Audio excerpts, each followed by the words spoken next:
Hi, this is our second partial project. We are Sergio, Moraila and Gustavo, Cuevas. We're from Group 9 and our teacher is Carlos González. This is our this is our formula, and the first thing that asks us is for the domain, and it's a polynomial function, so it has no restriction. And the domain is x belongs to all the real numbers. For the second part, we needed to get the x-intercepts, and well, we took this one and we made a synthetic division with it. We made it by trying with different numbers. We found out that 1 gave us an x-intercept, so we did the synthetic division, and then we got these ones, and we transferred here with the coefficient order, and then we did it the other way with -1, and we got these ones, and well, 2, 1, and 0 are the exponents, and we got x squared minus 2. This gives us the x is equal to plus minus square root of 2. So these are our 3 x-intercepts, or 4, I'm sorry. 1, 2. And the third question it asks us is for the y-intercept. All you can do is that you have the value of x, you have to keep the value of x in 0. So this is our normal formula, the original, and then you change all the x's for 0, and then you solve the equation, and the answer is 2. So the y-intercept is 2. The third thing is symmetry. We change all the x's with a negative sign. So you just plug a negative sign before all the x's, and then you can see that the exponents are even. So if you solve this, it's gonna be the same as your original formula. So it's an even symmetry function. The fourth and the fifth part of the project is to get the vertical and horizontal asymptotes. In this function, we don't have any of the vertical, non-horizontal, because the function has no restrictions. You can see it here in the graph, because the graph is infinite to the sides and infinite upwards, and it has no vertical, no horizontal asymptote.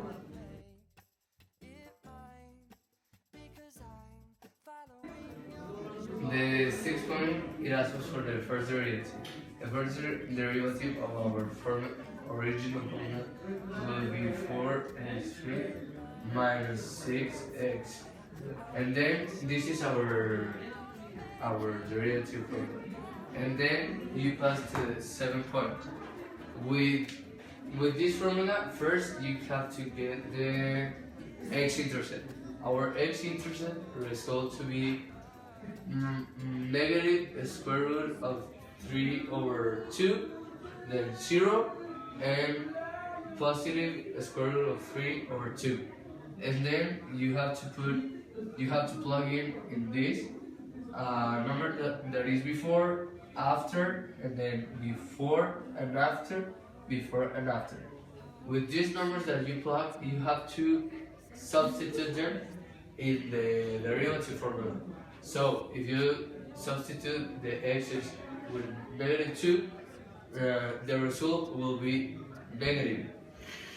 And then the x-intercepts are 0, because those are the intercepts.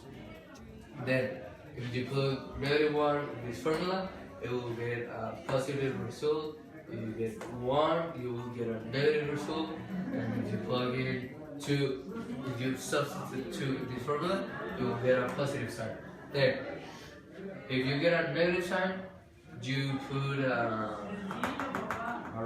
arrow that goes down. If positive goes up, negative goes down, and the same.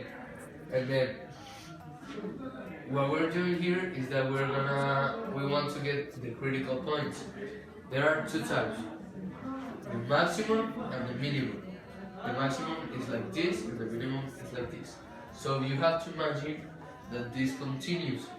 So here it will be a minimum, here a maximum and minimum, because it's making this shape.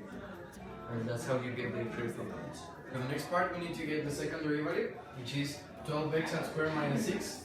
and we need to get the x-intercepts of this. And we got that the x-intercepts are plus and minus the square root of 1 over 2. And then we need to make the concavity test that is exactly the same as the ID test, but with the second derivative.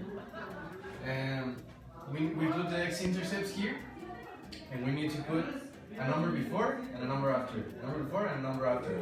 Then with these numbers, we substitute them here in the second derivative, and the number that we get is here was negative, negative, and positive. These two are zeros because that's the intercept.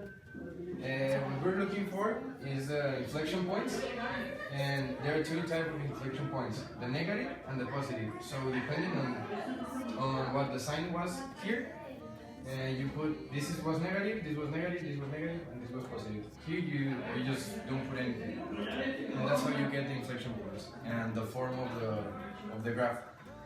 As a conclusion of our problem, we can see that during these two tests, the ID test and the concavity test, we can know how our graph is going to behave without even graphing.